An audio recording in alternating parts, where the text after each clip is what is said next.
The HOA president grabbed my sister by her hair and threw her to the ground all because she parked a car on the street for just 2 hours. What happened next shocked the entire neighborhood so much that people could not believe what they were seeing with their own eyes. Justice came in a way that nobody expected. This is a story that will make you cry tears of both sadness and hope. Before you watch this full story, please comment below and tell me which country you're watching from. And don't forget to subscribe for more amazing true stories, just like this one. The sun was shining bright and warm on Maple Street that Tuesday afternoon in late June.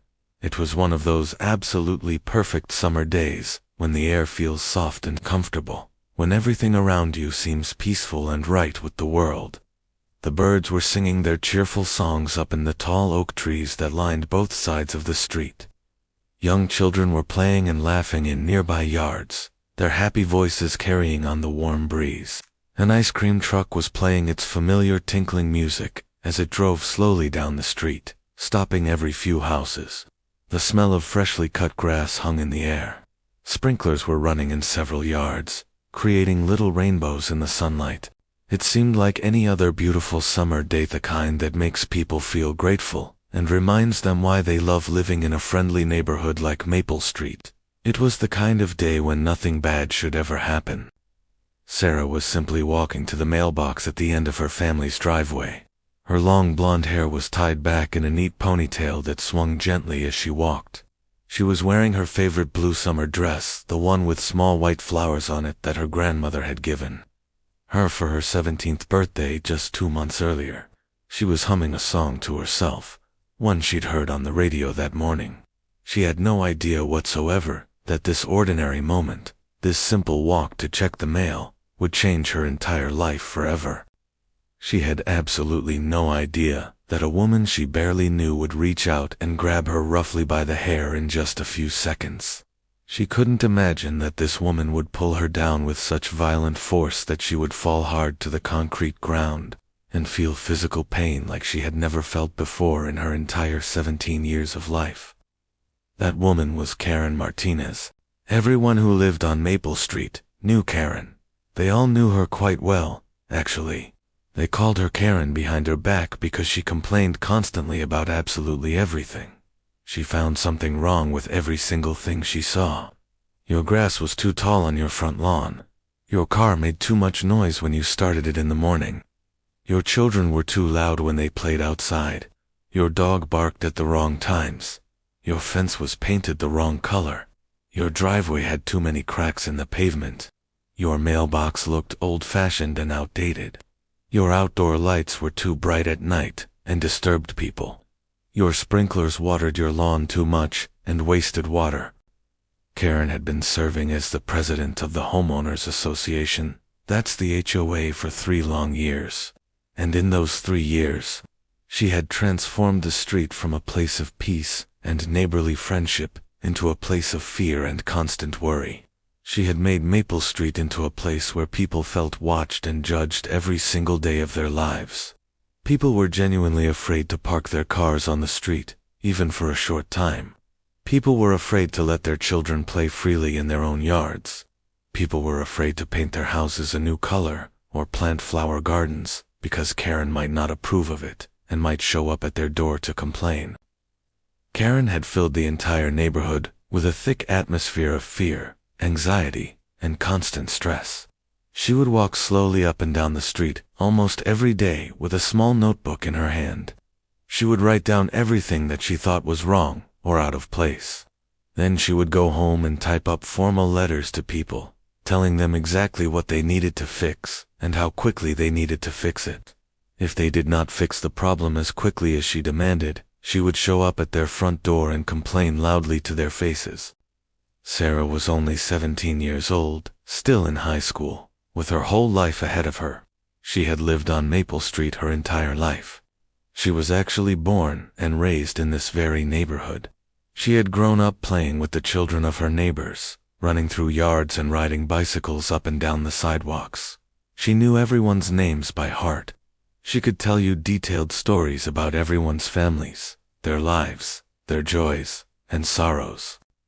Sarah was genuinely kind to absolutely everyone around her. She helped old Mrs. Williams, who lived 3 houses down, carry her heavy grocery bags into her house every single week without ever asking for anything in return. She babysat for Rebecca's 2 young children on weekend evenings and never asked for too much money. She did it mainly because she loved the children. She mowed elderly Mr. Chen's lawn when his back pain acted up and he couldn't do it himself, and she always refused to accept any payment from him. She volunteered at the local animal shelter every Saturday afternoon, spending hours taking care of dogs and cats that had no homes and no families to love them. She was exactly the kind of daughter that every parent dreams of having and hopes to raise. She was respectful to adults, always polite and well-mannered. She was intelligent in school, earning mostly A's and B's in all her classes, and she had a good, pure heart, the kind of heart that genuinely cared about other people and wanted to help them. Her teachers at the high school loved her, her neighbors loved her and trusted her. Her parents were so incredibly proud of her. Everyone who knew Sarah said confidently that she had a bright, promising future ahead of her. Sarah's mother, Ellen, was inside their house doing some afternoon chores when she suddenly heard a scream from outside. It was not just any ordinary scream.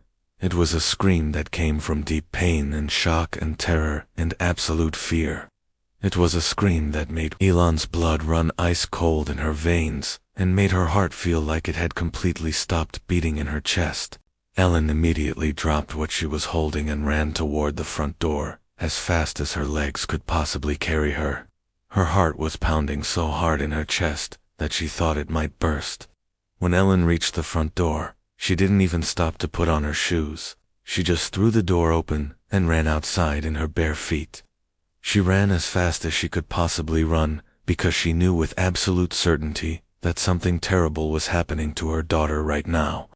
What Ellen saw when she came around the corner made her heart stop completely. It made her feel like she was dying inside. Her baby girl, her precious servos, lying on the hard ground. Karen was standing directly over her with both hands raised in the air, breathing heavily and quickly. Karen's face was bright red with anger and rage, and something that looked almost like madness or insanity. Sarah's hair was messy and tangled, and terribly messed up. There were bright red scratches clearly visible on her neck and shoulders. There were red marks all over her exposed skin. Ellen could see that Sarah was shaking like a leaf trembling in the wind, her whole body trembling with fear and pain. "What are you doing?" Ellen screamed at the top of her lungs, her voice cracking with emotion. "What are you doing to my daughter? Get away from her right now." Karen slowly turned to face Ellen. Her eyes were cold and hard. They showed no emotion, no regret, no understanding whatsoever of what she had just done. "Your daughter parked her car on the street for 2 hours today," Karen said, still breathing heavily from the physical exertion. "It is not allowed according to the HOA rules that I wrote and approved. Your family does not follow the rules that everyone else must follow. Someone has to teach respect around here. Someone has to enforce order." Ellen could not believe what she was hearing. The words seemed completely impossible and insane. She ran to Sarah's side and gently helped her daughter stand up. Sarah was crying so hard that she could barely catch her breath. Her neck was bright red and obviously hurt terribly. Her arms were shaking uncontrollably. Her heart was beating so fast and so hard that she genuinely thought it might explode inside her chest. Ellen wrapped her arms tightly around Sarah and then looked at Karen with an anger she had never felt before in her entire life, not even once. "You attacked my daughter because of a car being parked," Ellen said, her voice shaking with anger, disbelief, and absolute fury. "You grabbed her hair and threw her down to the ground for parking a car on a public street. Are you completely insane?" "She needed to learn a lesson," Karen said firmly, still standing there with no shame visible in her eyes and no regret whatsoever in her cold voice. "This street has rules. If everyone does whatever they want, whenever they want, there is no order, there is no structure. Someone has to enforce the rules properly." That night, Sarah could not sleep at all. She lay in her bed in the darkness and kept touching her neck gently, where the scratches were still burning and painful. She kept feeling the horrible sensation of her hair being roughly pulled and her body hitting the hard ground with terrible force. She kept seeing Karen's angry red face in her mind every time she closed her eyes. She kept hearing Karen's cold voice saying those terrible words over and over again. But the physical pain in her body was honestly nothing compared to the deep emotional pain in her heart and mind. The physical pain would eventually heal over time, scratches and bruises always do. But the emotional pain was much, much deeper and much harder to understand or deal with. It would take much longer to heal, if it ever healed completely at all. Sarah was only 17 years old. She had never done anything truly wrong in her entire life. She got excellent grades in school, all A's and B's on every report card. She was kind to absolutely everyone around her. She volunteered at the animal shelter on weekends, spending her free time taking care of dogs and cats that had no homes and no families. She had real plans and real dreams for her future. She was planning to go to college in just over a year and study to become a teacher. She wanted to help children who had problems and difficulties in their lives, children who needed someone to believe in them and support them. She had such a beautiful, hopeful future ahead of her, a future full of genuine hope and real possibility. Now, everything felt completely different. Everything felt wrong and unsafe. She felt scared and nervous in her own neighborhood, a place where she had always felt safe before. She felt unsafe even in her own home. When she looked in the bathroom mirror at her own reflection, she did not see the same girl she used to see. She saw a girl who had been hurt by someone for absolutely no real reason. She saw a girl who had done nothing wrong whatsoever, but was punished anyway. She saw a girl who would never, ever forget this terrible day. She saw a girl who was no longer sure who she really was anymore. Ellen stayed with Sarah all night long. She sat on the edge of Sarah's bed and held her daughter's hand tightly. Ellen listened quietly as Sarah cried and cried for hours. Ellen felt anger like she had never felt before in her entire life, not even close. Her baby girl had been hurt, and hurt badly, and not by a dangerous stranger on the street, but by someone who actually lived on their own street. By someone who was supposed to help keep the neighborhood safe and peaceful and pleasant. By someone who had betrayed the trust that everyone had placed in her position. Ellen thought about all the times Karen had come to neighborhood meetings over the past 3 years. Ellen remembered how Karen talked constantly about rules and order and responsibility and standards. Ellen thought about how Karen always acted like she was somehow better than everyone else. Ellen thought about how Karen had made so many good people feel bad about themselves, their homes, and their lives.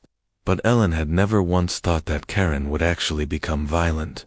Ellen had never imagined that Karen would physically hurt someone. Ellen had never, in her wildest nightmares, imagined that things would go this far. The next morning, Ellen picked up her phone and called the police department. She told them everything that had happened the day before.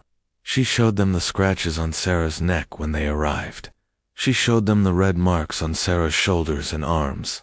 She took many photographs of all the injuries with her cell phone camera to document everything properly.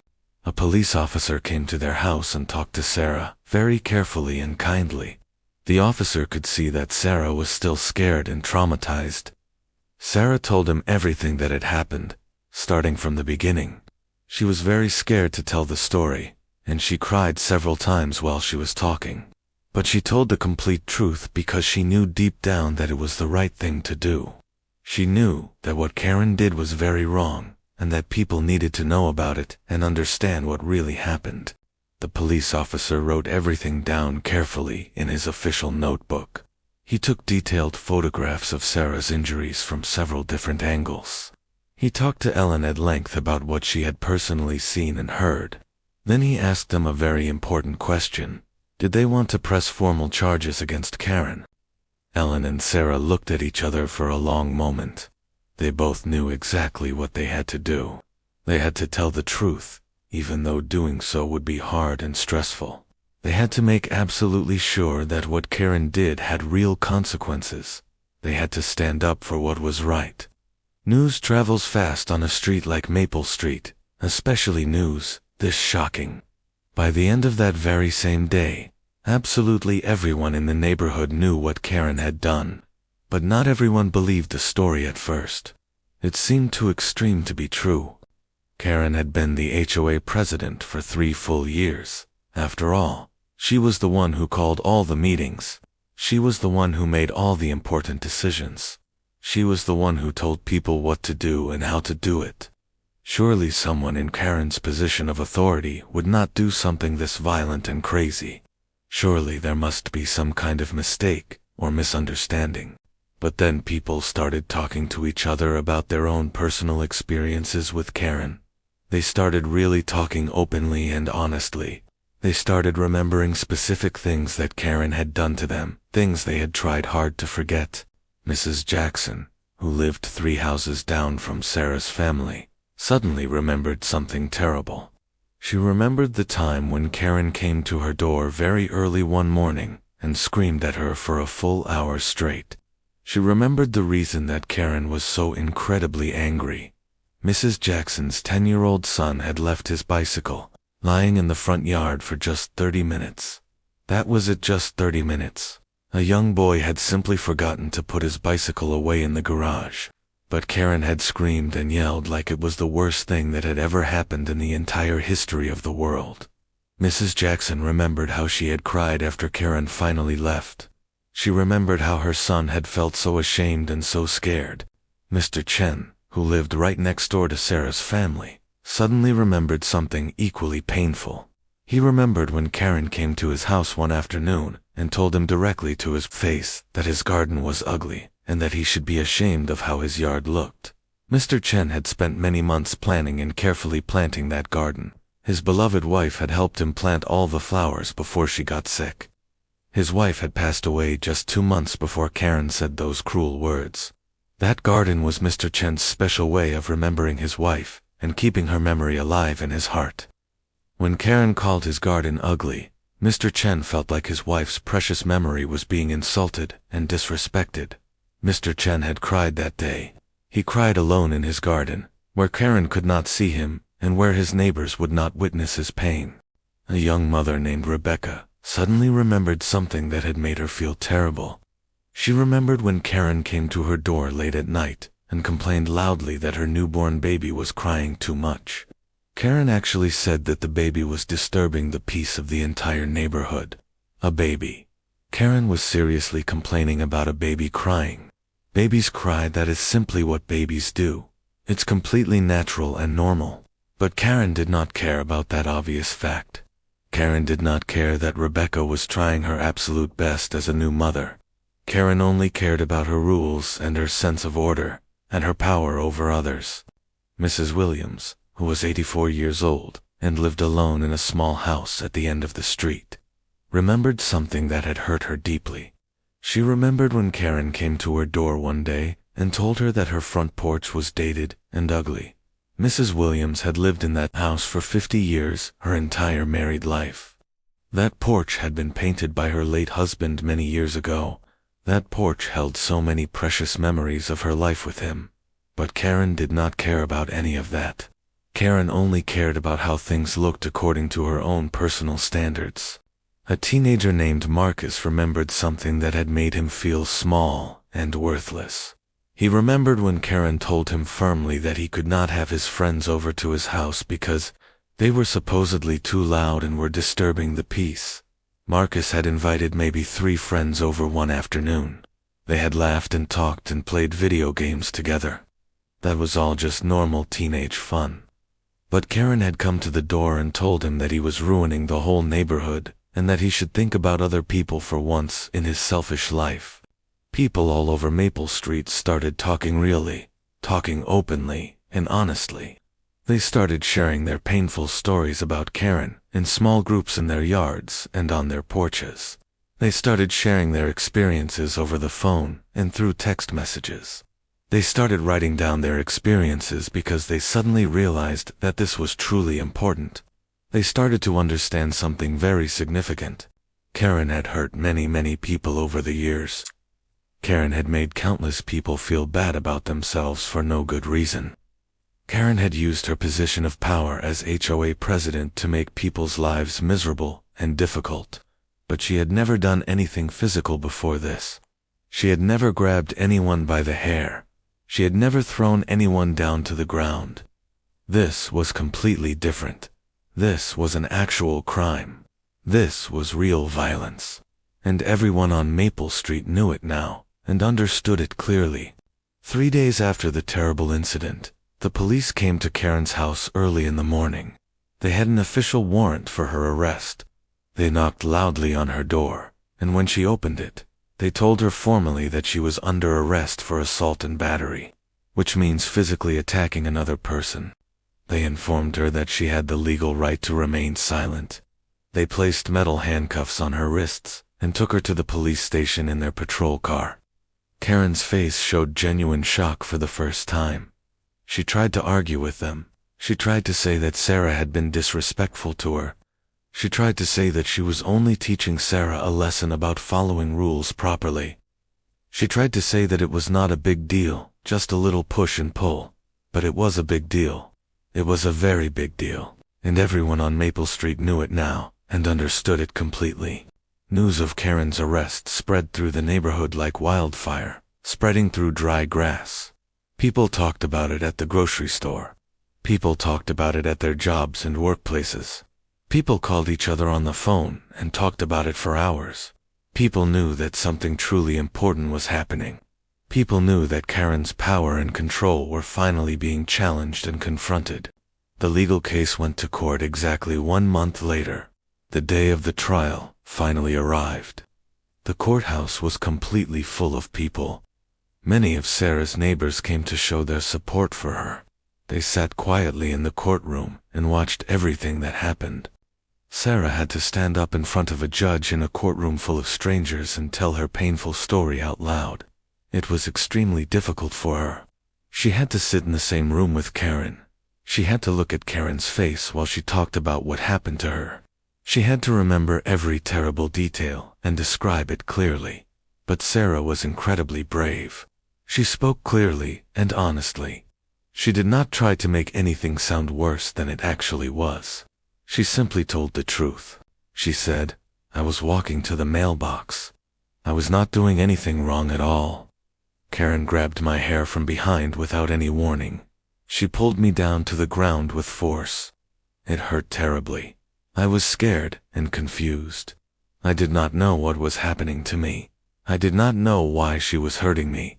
I only knew that a woman was attacking me in my own neighborhood, where I should have been safe. A doctor examined the scratches on Sarah's neck and formally testified in court. The doctor stated that the scratches were completely consistent with someone grabbing and pulling another person's hair with violent force. The doctor also said that the injuries would probably leave scars that might take several months to fade completely, and possibly longer. The police officer testified about what Ellen had told him when he arrived at the house. The officer talked in detail about the photographs that Ellen had taken of Sarah's injuries. The officer described how Sarah had been shaking and crying when he first arrived at the scene. Then Karen tried to defend herself and her actions. She stood up and talked directly to the judge. She said that Sarah had been disrespectful to her authority. She said that she was upset about the HOA rules not being followed properly. She said that she had a right to enforce the rules as president of the HOA. She said that she had only meant to get Sarah's attention, not to actually hurt her. She said that Sarah was exaggerating her injuries to make things sound worse. But the judge did not believe her story or her excuses. The judge had seen all the photographs of Sarah's injuries. The judge had heard all the testimony from multiple witnesses. The judge had listened carefully to Sarah tell her story with obvious honesty and courage. The judge knew the real truth. "What you did was very wrong," the judge said to Karen in a serious and firm voice that filled the courtroom. "You assaulted a minor, a teenager who was not yet an adult. You used your position of power to hurt someone who was not even breaking any serious rules. A car parked on the street for 2 hours is absolutely not worth hurting another human being, especially a child. You acted with anger and violence, and now you must face the real consequences of your actions." The judge sentenced Karen to 6 months in jail. Karen had to leave her house immediately. She had to leave Maple Street. She had to go to jail and spend time thinking about what she had done. She had to face the real consequences of her violence. After Karen was arrested and sent to jail, something changed on Maple Street. It was like everyone could breathe freely again, for the first time in years. It was like a dark, heavy cloud had finally lifted from the street. People started smiling more when they saw each other. Children played in the yards without fear of being yelled at. People talked to each other without constant worry. People stopped looking over their shoulders all the time, expecting Karen to appear with her notebook. The HOA held a new election to choose a new president. The neighbors voted together fairly and chose Mr. Chen to be the new leader. Mr. Chen was kind and thoughtful. He listened carefully to people. He genuinely cared about their feelings and their needs, and their lives. Mr. Chen promised that the HOA would be completely different now. He promised that the rules would be fair and reasonable and kind. He promised that the HOA would bring people together in friendship, not push them apart in fear. He promised that the neighborhood would be a place where people could be themselves without constant fear of punishment or shame. The rules changed significantly. The new HOA said that residents could park their cars on the street during the day without any problems at all. The new HOA said that gardens could look however people wanted them to look. There was no single correct way. The new HOA said that people could have their friends over and have fun together. The new HOA said that people could be themselves without fear of punishment or shame. But Sarah still had a very hard time emotionally. The physical wounds healed within a few weeks, just as the doctor had said they would. The scratches on her neck faded gradually and became lighter and lighter, but the emotional wounds took much longer to heal properly. The emotional pain stayed with her, even after the physical pain was completely gone. She had frightening nightmares about being grabbed violently. She would wake up suddenly in the middle of the night, feeling scared and confused, her heart pounding. She felt scared and nervous when she saw people getting angry, even if they were not angry at her personally. She did not feel safe in the neighborhood anymore. She felt like something precious had been taken from her that she would never, ever get back. Her mother Ellen knew that Sarah needed more help than a mother could provide alone. She knew that this was something bigger than just a mother could handle by herself. She found a professional counselor who specialized in helping people who had experienced violence and trauma. Sarah started going to see this counselor twice every week. In the beginning, Sarah did not want to talk about what happened. She sat in the counselor's quiet office and said almost nothing. But slowly, very slowly, Sarah began to open up and share her deepest feelings. The counselor helped Sarah understand that what happened was absolutely not her fault in any way. The counselor helped Sarah understand clearly that she was not responsible for Karen's actions or Karen's anger. The counselor helped Sarah see that she was genuinely brave and strong, and that she could overcome this hurt with time and effort. The counselor taught Sarah how to deal with her fear and her sadness in healthy ways. The counselor taught Sarah how to remember what happened without being completely controlled by those painful memories. 1 month before Sarah finished with her counseling sessions, Sarah made a very important decision. She decided that she was going to write a letter to the judge who had handled Karen's case. In this letter, she would tell the judge exactly how this experience had changed her life. She would tell the judge how she felt every single day. She would tell the judge that she wanted Karen to understand what she had done and how much pain she had caused to another human being. Sarah sat at her desk for many hours, and she wrote from her heart. She cried while she was writing, remembering everything. She wrote about the fear that she felt every day. She wrote about the pain in her body and in her heart. She wrote about the nightmares that kept her awake at night. She wrote about how this experience had made her question herself and her safety. She wrote about how she almost gave up on her dreams of becoming a teacher because she was so scared and so hurt. She wrote about how hard it was to come back to her neighborhood and see the exact place where she had been hurt. But she also wrote about her inner strength. She wrote about how she chose to tell the truth even though it was hard and scary to do. She wrote about how talking to a counselor helped her understand her complicated feelings. She wrote about how her neighbors had shown her love and support. She wrote about how she was going to keep living her life and pursuing her dreams. She wrote, "Your Honor, I want Karen to know that what she did was wrong. She hurt me when I did nothing to deserve it. But I also want Karen to know that I will not let this destroy me or my future. I am 17 years old, and I have my whole life ahead of me. I am going to go to college. I am going to become a teacher. I am going to help children who are hurt, like I was hurt. I am going to teach them that they are strong and brave, even when bad things happen to them. That is my dream, and Karen cannot take it away from me."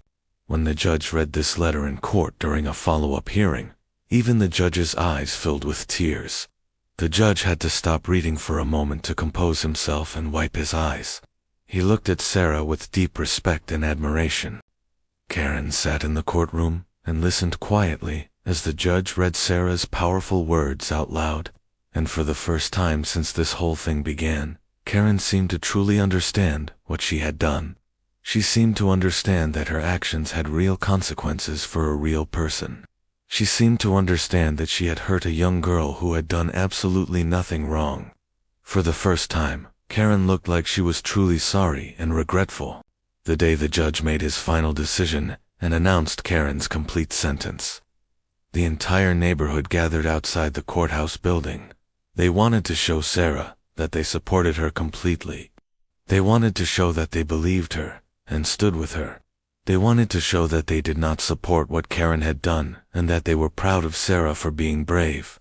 When Sarah walked out of the courthouse with her mother, Ellen, she saw all of them standing there. She saw Mrs. Jackson standing there with flowers in her hands. She saw Mr. Chen standing there with pride, clearly visible on his face. She saw Rebecca holding her baby. She saw Mrs. Williams leaning on her cane but standing tall. She saw Marcus and his friends. She saw so many neighbors standing together in the bright sunshine.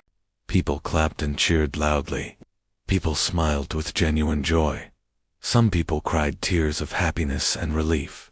Not because they were mean people, or because they wanted to see Karen suffer, but because they believed that what Sarah had done was brave and right. They believed that speaking the truth was important and powerful. They believed that using power to hurt people should always have consequences. They believed in justice, and they believed in Sarah. Sarah felt something that she had not felt since that terrible day weeks ago. She felt safe again. She felt supported and loved. She felt like she belonged to a community that cared about her and would protect her.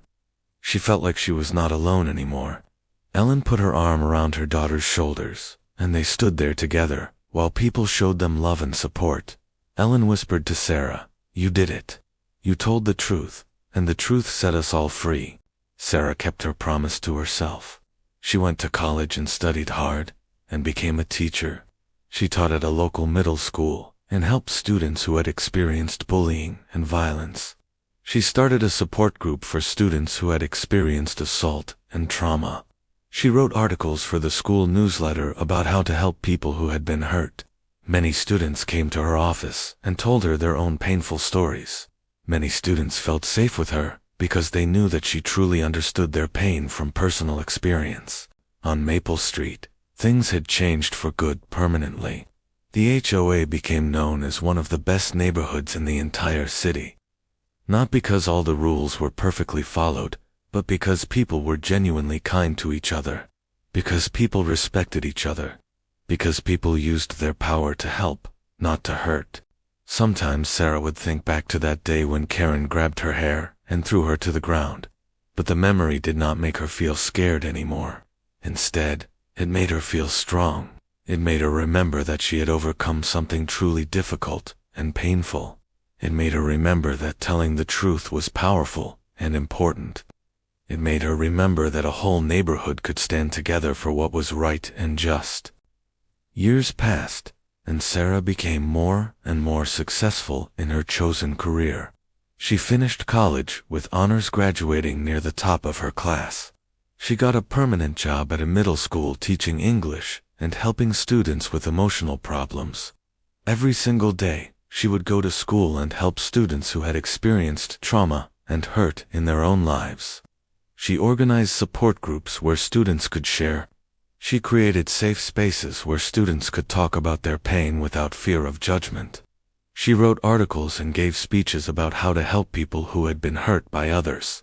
She became known in her school and her community as someone who truly cared about helping people heal and grow stronger.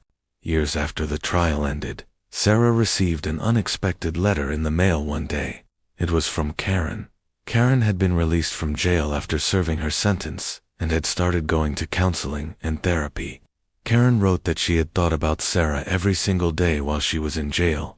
Karen said that she finally understood what she had done and how wrong it was. Karen said that she was truly sorry and that she hoped someday Sarah could forgive her.